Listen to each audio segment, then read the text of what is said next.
He was the kind of man you'd walk past without a second glance. Tall, broad-shouldered, heavy in step but silent in presence, Rex Heuermann blended into the noise of Manhattan like faded paint on a rusted billboard. An architect by day, a husband, a father. He had a fixed morning routine. Same coffee shop, same order, same stiff nod to the barista. Nothing about him screamed killer. And yet, beneath the polished shoes and professional posture, was something far darker. Something buried. Something breathing. For 13 years, Long Island authorities had been chasing shadows. Women vanishing one by one, each with similar features. Petite, brunette, sex workers. Their bodies would later appear near Gilgo Beach, dismembered, wrapped in burlap, some stripped of identity. The killer was careful, deliberate, and seemed to vanish as quickly as he struck. He called victims' families from their phones. He left no fingerprints.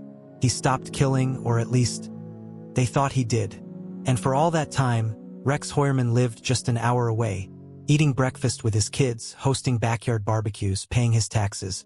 But the mask started to slip in early 2023, and what they found behind it left investigators and the world paralyzed. It started with a burner phone. Investigators tracing old call records from one of the Gilgo victims uncovered a pattern that hadn't made sense back in 2010. The same phone had pinged in Midtown Manhattan, near a certain office building. Every time, over months. Inside that building, Rex Heuermann's architectural firm, the FBI began watching him, quietly, from afar. They collected his trash, his discarded water bottles, even a half-eaten sandwich from a deli trash can. It was enough for a partial DNA match, and enough to bring a judge the first real break-in over a decade. The court gave them access to his devices. His search history, his burner phones, even his old emails. What they found was monstrous. Hundreds of searches for sadistic pornography. Maps of Gilgo Beach. Articles about the case, his own crimes. Photos of the victims before they were killed. But it wasn't just the digital trail that shattered the illusion of the mild-mannered architect. It was the basement. On July 13, 2023, NYPD and FBI agents descended on his Massapequa Park home. Neighbors watched in confusion, then horror, as agents in hazmat suits emerged from the residence with boxes, then crates of evidence. They had to bring in structural engineers because of how deeply the floor had been reinforced. Beneath the ordinary tile lay a separate concrete chamber, sealed, soundproofed. What was inside? A freezer, not the kind for food. Inside, there were plastic-wrapped bundles. The smell gave it away before the contents were confirmed. 6 women, missing for years. 6 lives. 1 man. Heuermann had confessed to none of them. In fact, when asked directly about the bodies, he answered with a flat, "I don't know anything about that." The press exploded. The community reeled. And the families. Some had waited over a decade to know where their daughters were. Others didn't even know their daughters were missing. Forensic analysts went to work identifying the remains. 2 were positively ID'd within a week. 3 more followed. The 6th? She had no fingerprints, no dental records, only a bracelet with the name Lisa etched into it, a name not on any missing persons list. Heuermann sat silently in custody, wearing the same brown shirt he'd worn on arrest day. No panic, no questions, just a silence that screamed guilt. In the neighborhood, people gathered in disbelief. He was normal, one neighbor said. Just normal. Helped shovel driveways in the winter, gave out candy on Halloween. But darkness rarely looks like what we expect. The devil, as they say, wears a tie. One detective was heard whispering, "He didn't just hide bodies, he built around them, like they were part of the foundation. And in a sense, they were. His life, his home, his business, all built on a graveyard of secrets." If Chapter 1 revealed the monster, Chapter 2 began to unravel the method behind the madness. The basement was just the beginning. Forensics teams combed through Rex Heuermann's Long Island home for over 2 weeks. Every inch of his property was scrutinized. The crawl spaces, the attic, the garage, the backyard, dug up and sifted like a crime scene from a war zone. Each new item they pulled out added to the horror: plastic restraints, ropes, women's shoes, wigs, and several burner phones hidden in air vents and light fixtures. All of it was cataloged. All of it pointed to a man who had been preparing, hiding, and perfecting his crimes for years, possibly decades. But it was the digital trail that truly painted the picture. Heuermann had 3 phones. Only one was registered in his name. The others were burner lines, used exclusively to contact victims, stalk their social media accounts, and search disturbing content online. Investigators uncovered Google search entries that made even seasoned agents recoil. How to stop a body from smelling? Can law enforcement trace burner phones? What does a decomposing body look like after 10 years? Each search was time-stamped, eerily aligning with the dates his known victims went missing. His email history was just as chilling. Fake accounts used to communicate with escorts under false names. GPS searches mapping Gilgo Beach, dumping grounds, and wooded areas across multiple states. He wasn't just improvising. He was hunting. In a locked cabinet found beneath a trapdoor in the floor of his study, agents discovered what they would later call the trophy room. Inside were several pieces of jewelry from multiple victims, handwritten notes with physical descriptions, a Polaroid camera, dozens of undeveloped film rolls. The room was temperature-controlled. The Polaroids, once developed, revealed images that would never be released to the public. Posed, restrained women, some asleep, some not. What disturbed investigators most was not just what they saw, but how meticulously everything had been preserved. Each item cataloged, each photo dated. This was not a man who killed in a moment of rage. This was a man who built a museum of suffering. Among the photos was one labeled simply, "Attempted." It showed a woman's face partially bruised, mouth gagged. But she wasn't familiar to the case files. Investigators ran the image through facial recognition and, shockingly, got a hit. She was alive. Her name was Angela Reyes, a former escort who had moved to Chicago years ago and never spoke publicly about what happened to her in 2011. When detectives found her and showed her the photo, she broke down. "I never knew who he was. I just called him the guy with cold eyes." Angela had accepted what she thought was a routine client. Instead, she woke up in a basement, bound, gagged, and alone. But something startled him. A loud noise from upstairs. A neighbor, perhaps. He panicked, let her go, told her if she ever spoke, he would find her again. She never reported it. She ran. And now, 12 years later, she was looking into the face of the man she thought had disappeared. Throughout the investigation, one question continued to baffle the public. How did Rex Heuermann's family not know? His wife, Asa Ellerup, and their children insisted they were blindsided. Friends described them as a quiet family who mostly kept to themselves. But the evidence was damning. At least 2 of the murders happened while Asa was out of town. During one trip, Heuermann even used her cell phone to throw off the investigators' trail. It wasn't just deception. It was strategy. And it worked for years. Neighbors recalled seeing him loading large containers into the back of his truck late at night. They assumed it was construction equipment. After all, he was an architect. Who would suspect anything more? One neighbor remembered a chilling detail. He always had gloves on, even in the summer. As the news spread, the country watched in stunned disbelief. How had this man stayed hidden in plain sight? How had he managed to bury bodies and erase names without leaving a single trail? True crime forums exploded. People dissected every detail, every timeline, every known movement. Podcasts dedicated entire seasons to the case. The name Heuermann was trending worldwide, but none of it brought the victims back. The community held candlelight vigils. Photos of the victims lined the fence outside his home. Their stories were told over and over again, until their names were louder than his. Amber Costello, Melissa Barthélemy, Megan Waterman, Maureen Brainerd Barnes, and more yet unnamed. They weren't just case files. They were daughters, sisters, lives that mattered. And slowly, the mask Rex Heuermann had worn for decades began to disintegrate, revealing not just a killer, but a man who had orchestrated pain with surgical precision. Great, let's continue the story. For more gripping true crime stories, don't forget to like, comment, and subscribe to the channel.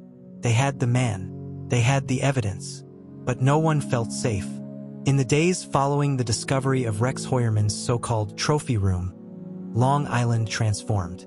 An invisible curtain of dread fell over the city. Mothers stopped letting their daughters walk home alone. Strangers were met with suspicious stares. And beneath it all, the same question rippled through every coffee shop, courtroom, and kitchen table. If he could hide all this for so long, how many others are out there? On a rainy Tuesday morning, NYPD's tip line rang with a call that would shake the case wide open again. A woman named Deirdre Connors had been following the news obsessively. Something about the sketches of Heuermann's home felt familiar. She couldn't place it until she saw the red wallpaper in one of the leaked basement photos. She'd been there 23 years ago. At 19, she had been addicted to heroin, living on the streets, and occasionally exchanging sex for money. She had blocked most of it out, but she remembered the wallpaper, the smell of bleach, the sound of classical music echoing through the floorboards, and the man with the hollow voice. "I think he took a girl named Lacey," she told the detective. "She never came back." That name, Lacey Holt, wasn't in any missing persons database. But when investigators dug deeper, they found her. Reported missing in 2000 in a different county. The case had been cold for over 2 decades. The original file, dusty and half-complete, had a single line written in pen. "Last seen getting into a black truck with an unknown man." Rex Heuermann drove a black 1999 Chevy Silverado. Forensics returned to the home. Beneath the crawlspace, an area previously untouched, they found a fragment of pink fabric, torn, buried beneath concrete. DNA confirmed it. Lacey Holt had never left. And now she had a name again. FBI profiler Marissa Keyes was brought in to evaluate the growing pile of data. Her conclusion was chilling. This wasn't impulse. This wasn't rage. This was ritual. She laid out a theory. Heuermann had likely started killing long before his known victims, possibly as early as the late 1990s. He chose women who wouldn't be immediately missed: escorts, transients, addicts. He perfected his method over time. And every detail, the trophy room, the secret compartments, the phone triangulation, was designed for one purpose: control. Heuermann didn't just want to kill. He wanted to own. Marissa pointed to one of the most disturbing pieces of evidence: a journal found behind a false wall. In it, he didn't write about his victims by name but by number. #3 gave me trouble. Number 4 fought back. Number 6 didn't even scream. The journal ended abruptly at number 14. But police only had evidence for 6 bodies. By chapter 3, it wasn't just a story about one man. It was about a city now reckoning with the fact that evil could wear a business suit. That the guy who helped design office buildings by day could bury bodies by night. That someone could wave to his neighbors, kiss his kids goodbye, and then drive off to hunt. True crime journalists were camped outside his house. Every neighbor who had ever spoken to Rex found themselves in front of a microphone. His high school yearbook photo surfaced. So did a creepy senior quote: "Appearances can be deceiving." His former co-workers described him as brilliant. Odd, but brilliant. A man who never missed a deadline. Who didn't speak much at company parties. Who always parked at the edge of the lot, even when the closer spots were open. He always looked like he was thinking of something else, one colleague said. Like he was somewhere else entirely. And then came the letters. 3 of them, each addressed to Detective R. Saunders, one of the lead investigators on the case. They were postmarked after Heuermann was arrested. No return address. Each letter had only one line, written in block letters: "You haven't found her. Look in the woods behind the old church. I kept her shoe." The last note included a Polaroid. A single shoe, red and scuffed, sitting in front of a newspaper from 2003. Detectives scrambled. Cadaver dogs were sent to the church grounds mentioned in the second note. Within 48 hours, they found remains. A ninth victim, one more girl who had been lost, and one more piece of evidence that Heuermann had an accomplice, or that someone else was still following his blueprint. The FBI floated a terrifying possibility that Heuermann had corresponded with others, online, in forums, on the dark web, that somewhere out there others were watching, learning, replicating. It wasn't just a killer they were hunting. It was a legacy of horror now spreading like ink through paper. Amid the chaos, the families began to speak out. Amber Costello's sister stood before reporters and wept, holding up a childhood photo. She was more than her worst decision. She was mine. Maureen Brainerd Barnes' father stared directly into the cameras. He thought these women wouldn't be missed. Well, he was wrong. We missed them every single day. Those moments became the soul of the story. Reminders that this wasn't just about monsters or mysteries. It was about people and pain. Back in his holding cell, Rex Heuermann hadn't spoken. Not to the press, not to the victims' families, not even to his own defense team, who described him as cold, almost smug. He spent his time drawing small, precise sketches of rooms, cabinets, locks, cellars. It was like he was still building something, even now, even behind bars. And as Chapter 3 drew to a close, one question loomed large over Long Island, louder than the sirens and more haunting than any scream. How many more are out there? By the time investigators returned for a third sweep of Rex Heuermann's property, they were no longer just searching for evidence. They were searching for answers. Too many puzzle pieces fit too perfectly. But still, there were holes. Questions no amount of digging could satisfy. That is, until Rex spoke. It wasn't in court. It wasn't to the press. It was during a routine late-night interrogation. No cameras, no prosecutors, just two detectives and a man who knew the walls were closing in. I didn't mean to kill the first one. The confession started like most do, with a denial. Then came the hesitation. Then the silence. And then, I didn't mean to kill the first one. Detective Morales leaned forward. But you did. Rex didn't look up. She fought, panicked. I just wanted to talk. He claimed the first murder happened in 1996, years before the Gilgo Beach bodies, before the technology, the digital trails, the growing confidence. According to him, it was a mistake he buried, a mistake he swore he wouldn't make again. But then came the second, and the third. Each time, he told himself it was the last. Each time, he found himself watching the same websites, calling the same numbers, renting the same hotels. It wasn't about killing, Rex said quietly. It was about control. Detective Jensen asked, control of what? Everything. Them. Me. The moment. He described the rituals, the preparation, the silence he needed before and after, the gloves, the music, the disposal. Everything was calculated. Nothing was impulsive. And that, detectives realized, made him far more dangerous. The most chilling moment came when they asked about the basement. Why there? Why bury some, keep others? Why the freezer? Rex looked up, finally making eye contact. You ever walk into a room and know it's yours? That's what the basement was. It was mine. He had created a detailed map, now recovered by investigators, showing locations he had visited across 3 states. Some were circled. Some had names. Some had dates. But there were more than just 6. More than just the known victims. Some circles were marked with an X. Others had question marks. Are these all victims? Morales asked. Some, Rex said. Some were close calls. Some were plans. There was no tearful apology. No shaking hands. Just methodical recollection. He remembered the first time he bought duct tape. He remembered which victim wore which earrings. He remembered the smell of the forest after a rainstorm. But he did not remember their names. When detectives asked him to name the 6 confirmed victims, he got 2 right. The rest he guessed. And even then, he shrugged. They all blur. After a while, they're not people. They're patterns. When prosecutors received the transcript, they knew they were sitting on dynamite.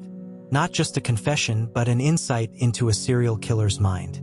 The court sealed the document for weeks, citing the risk of prejudicing the jury. But word leaked. Podcasts, Reddit forums, true crime blogs, they all dissected every sentence, every pause, every horrifying detail. Heuermann's legal team argued entrapment. They claimed the confession was coerced, but the recording, quiet, calm, free of pressure, suggested otherwise. This wasn't a man cornered. It was a man explaining, and what he explained horrified even the most hardened agents. The image of Rex Heuermann that emerged in court was a masterclass in duality. Behind his wire-rimmed glasses and neatly combed hair stood a man with the polite demeanor of a suburban father. But as the prosecution began to lay out their evidence, the illusion shattered, piece by horrifying piece. It wasn't just what Rex had done, it was how long he'd gotten away with it. His life was built like a stage set, every detail orchestrated to hide the darkness beneath. The smiling photos at his daughter's graduation, the polite nods to neighbors as he mowed the lawn, the carefully framed family portraits in the hallway. All of it now looked grotesque in retrospect. The DA's office released clips from a 6-month surveillance operation leading up to his arrest. Hidden cameras captured him in everyday situations. Walking into a deli, fueling up his truck, standing in line at the hardware store. In one chilling clip, he held the door open for an elderly woman just hours after dumping a body off Ocean Parkway. Agents watched him for weeks, trying to understand the rhythms of his routine. But there were inconsistencies. Late-night drives with no destination, disappearances for hours at a time, moments when he would simply park near the beach and sit in silence, staring at the water. When they finally pulled him over, it wasn't the fear of capture that flickered in his eyes. It was confusion, as if he genuinely believed his secret life could never come to light. Heuermann never confessed in the traditional sense, but the silence said everything. During the initial interrogations, he requested a lawyer immediately. Not a word about the victims, not a denial, not a demand for justice, just calm compliance. It was in his silence that detectives felt the truth. This was not a man racked with guilt. This was a man who had prepared for this moment. One investigator put it simply, he didn't break because there was nothing to break. But behind closed doors, the legal team began assembling a damning narrative. Emails, burner phones, hair fibers, trace evidence in his truck. The photographs found in his trophy room were now forensic gold. In court, the testimony was clinical, devastating. A forensic pathologist detailed the post-mortem trauma inflicted on the victims. Strangulation, ligature marks, signs of restraint. The pattern was unmistakable. A digital forensics expert presented a timeline of Google searches linked to his burner phones. The search history was morbid and methodical. How to erase DNA from carpet. How long to kill by strangulation. Does ocean water destroy evidence? Each search correlated to the disappearance of a victim. And then came the behavioral profiler, an FBI veteran with 30 years of experience. Rex Heuermann operated like a collector, he testified. He didn't kill for passion or revenge. He killed for control. He curated his victims. He created a world where he was God. The prosecution unveiled the victims in a chilling gallery. Large photographs mounted on easels, one after another. Some faces were known, some names still unknown, but each was paired with a date, place, a method. When Amber Costello's sister took the stand, the courtroom fell silent. Her voice broke as she described the years of unanswered questions, the birthdays missed, the grief that hollowed her family from the inside out. She was more than how she died, she said. She was a sister, a friend, and he erased her like she was nothing. More families followed. Some broke down. Some couldn't even speak. The impact statements were raw, unfiltered pain. Heuermann's attorneys took a predictable approach. Cast doubt on the forensics, question the chain of custody, and suggest alternate suspects. They emphasized that some evidence had degraded over time, that DNA was trace, that burner phones were circumstantial. But each point they raised was met with a mountain of context. a totality of evidence that felt inescapable. "It's not one piece," the prosecutor said. "It's all of it. Every search, every lie, every footprint in the sand. Every piece fits." Outside the courtroom, chaos reigned. News vans lined the street. Protesters shouted for justice. Podcasters and YouTubers dissected each day of testimony. Some speculated there were more victims, that his reach extended beyond Long Island, that his calm was the calm of someone who knew he would never face justice for everything he had done. And in the court of public opinion, Heuermann had already been convicted. But inside the courtroom, the process had only just begun. The defense had yet to cross-examine the key witnesses. The jury had yet to deliberate. And somewhere in the back of the gallery sat Asa Ellerup, the wife who once thought she knew the man she married. Her eyes never left him. For more gripping true crime stories, don't forget to like, comment, and subscribe to the channel. It started with a single dot, a red pushpin, stuck into a large corkboard map of Long Island. But by the time detectives were done, the board was crowded with dozens of them, crisscrossed by yarn, labeled with dates, notes, and victim names. They called it the Map of Bones. Each pin told a story. Each location had something in common: a phone ping, a last sighting, or a missing persons report. The lines between them weren't just forensics. They were the paths of a predator. When investigators widened their scope beyond Gilgo Beach, they found a pattern that stretched back more than a decade. The same burner phones, the same manipulation of cell tower triangulation, the same type of victims, petite, vulnerable, mostly women working as escorts, disappearing without a trace. Some had never even been reported missing. Their families assumed they had run away or simply vanished into the churn of urban life.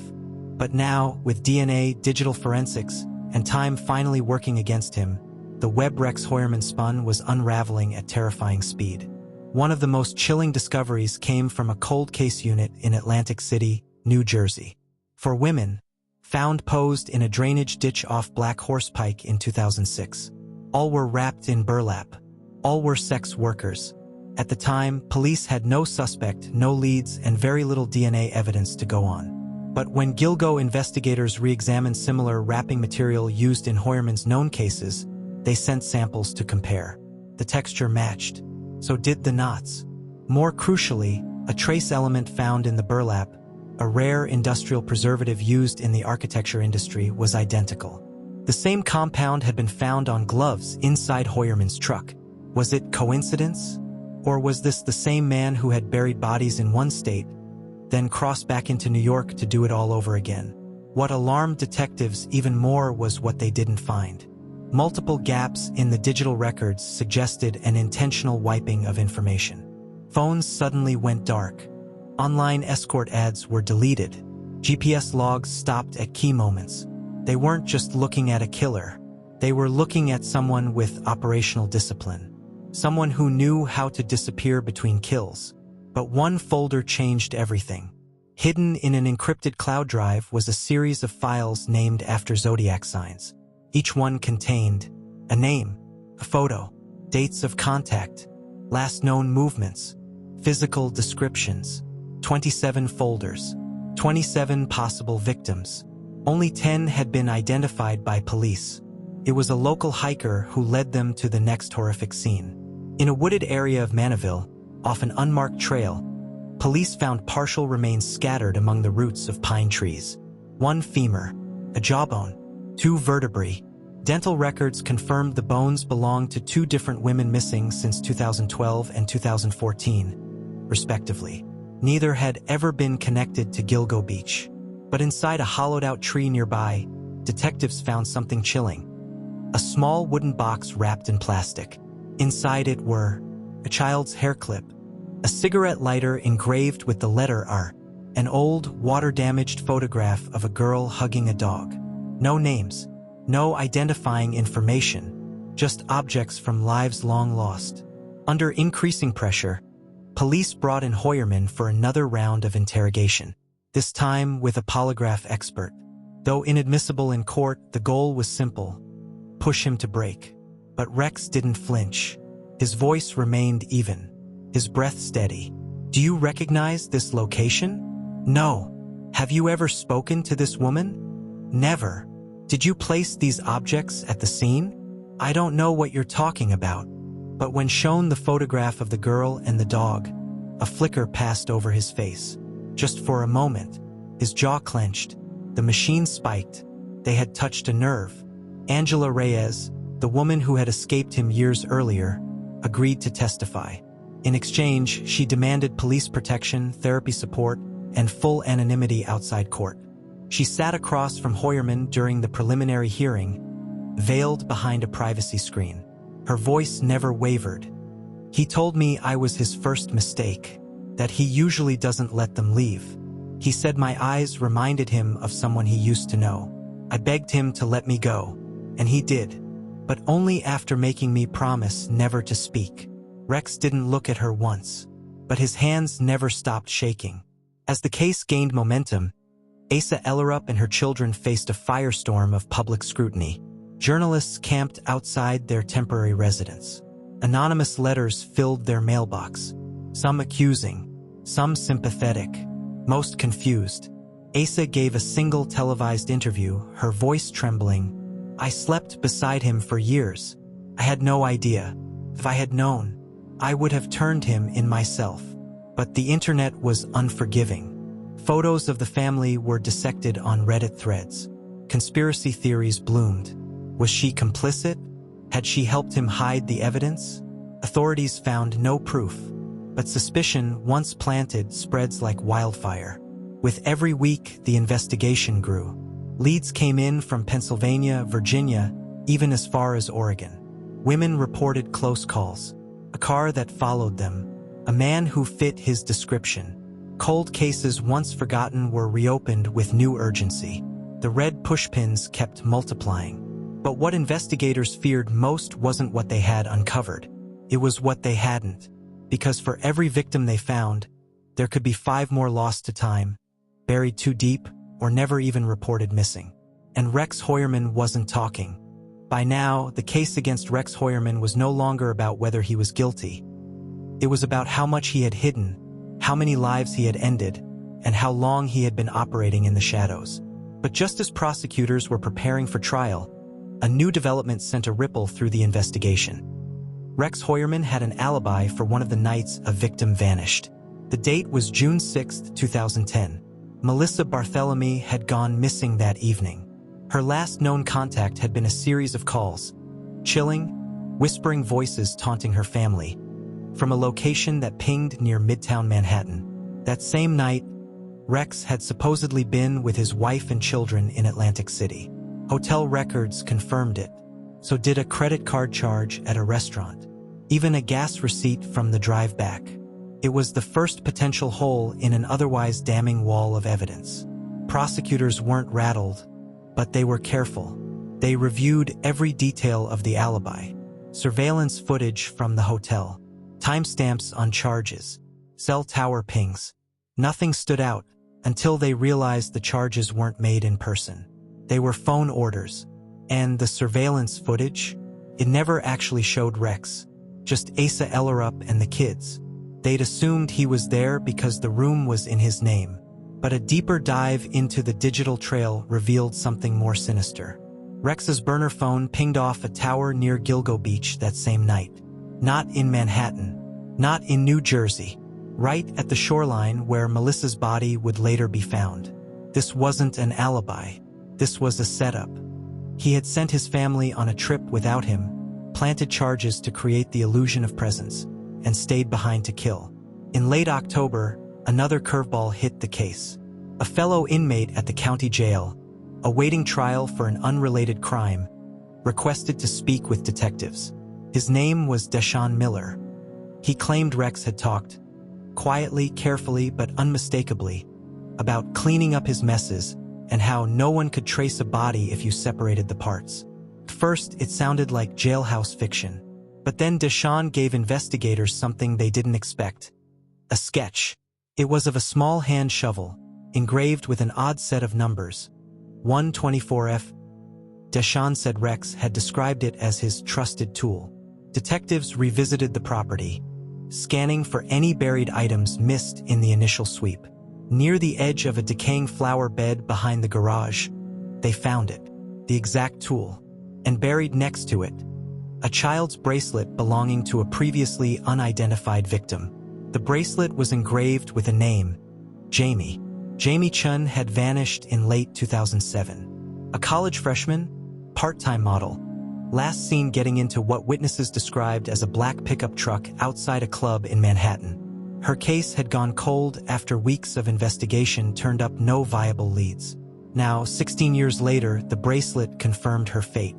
DNA from the bracelet matched her parents. A fifth confirmed victim.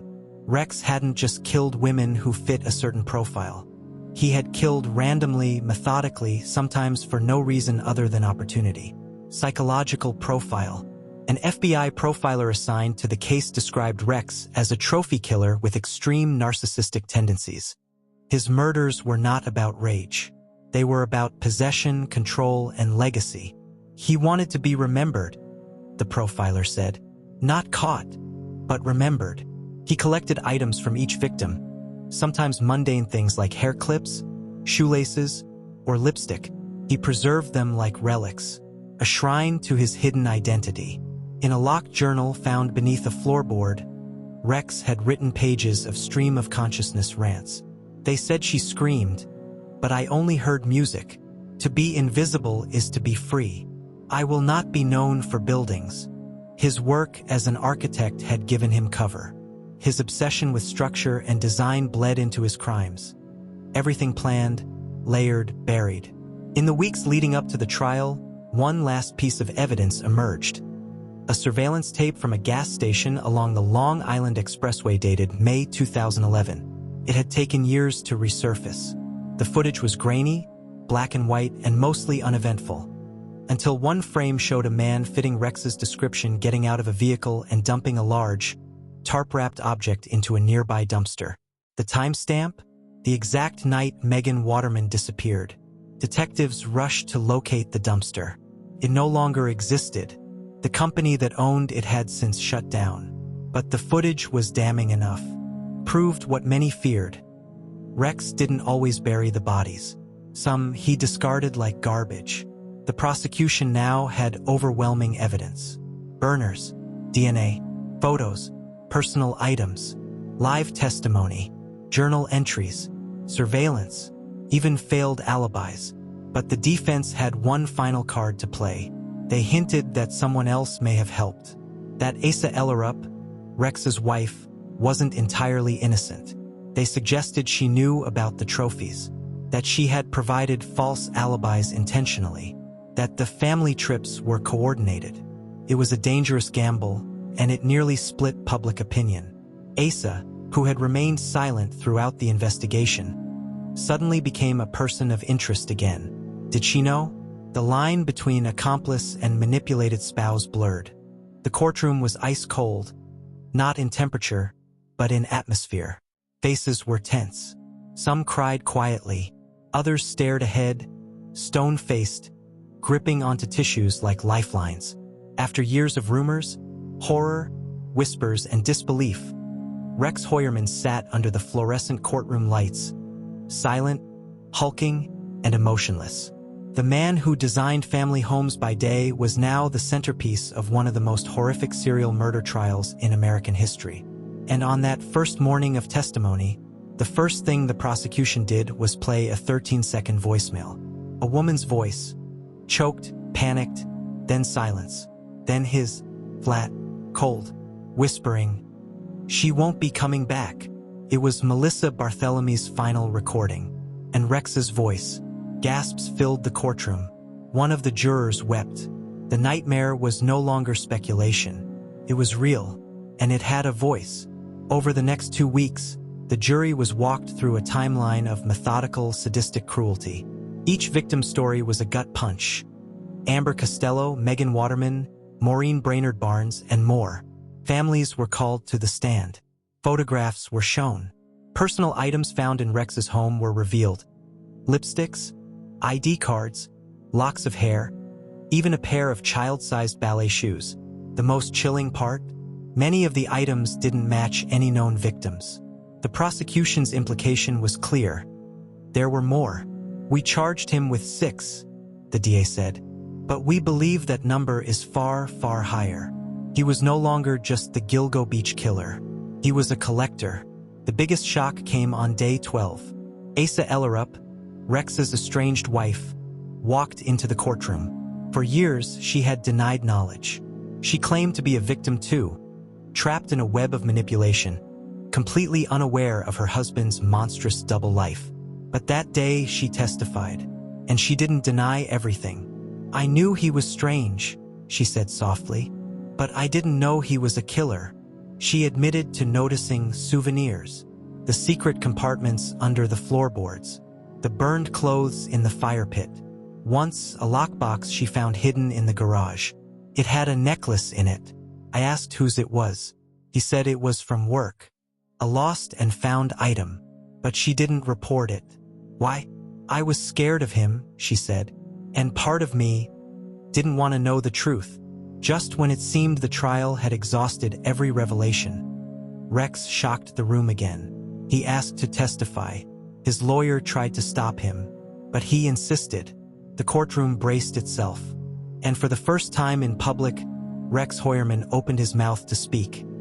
Not to whisper, not to gloat, but to confess. I did it, he said. All of it, and more. The room fell silent. He looked directly at the jury. I watched people walk past me every day. No one saw me. No one ever sees the quiet ones. He talked about how the murders made him feel real, how he chose victims who wouldn't be missed right away, how he liked symmetry in how the bodies were posed, how he left shoes missing on purpose. The shoes were my signature, he said. It meant they belonged to me now. Rex's confession led investigators back to his house, again. This time with a blueprint he provided himself. Beneath the already searched basement, behind a false concrete wall, they found a second, smaller room. Inside were 12 clear storage bins. Each bin was labeled with a name. 9 of the names were unfamiliar. Inside, hairbrushes, toothbrushes, earrings, 1 bloody glove. It was the graveyard he never had to dig. DNA matched at least 4 more unidentified women. Cases reopened. Parents recontacted. Families thrown back into the depths of grief they thought they had buried. Rex Heuermann was convicted on all counts. He received 6 consecutive life sentences without the possibility of parole. The judge said, "This isn't justice. There is no justice for what you've done. But this is a cage, and it's where you will rot." As he was led away, one reporter shouted, "Why did you do it?" Rex stopped, turned his head slightly, and smiled. "I wanted to leave something behind." Following the conviction, Suffolk County reopened over 40 cold cases. The state created a task force solely dedicated to suspected Heuermann-linked murders. Asa changed her name. She left New York with her children. No one has seen or heard from them since. Gilgo Beach, once just a quiet strip of sand, became a memorial site. Shoes, hundreds of them, lined the dunes, left by strangers, family members, and people who simply wanted to say, "We remember." A Netflix documentary went into production. The nation watched. The horror turned into headlines. Then documentaries. Then TikToks. Then silence again. Until another body was found 2 towns over. No shoes. Just a note, scrawled in childish handwriting. He told me to finish what he started. For more gripping true crime stories, don't forget to like, comment, and subscribe to the channel.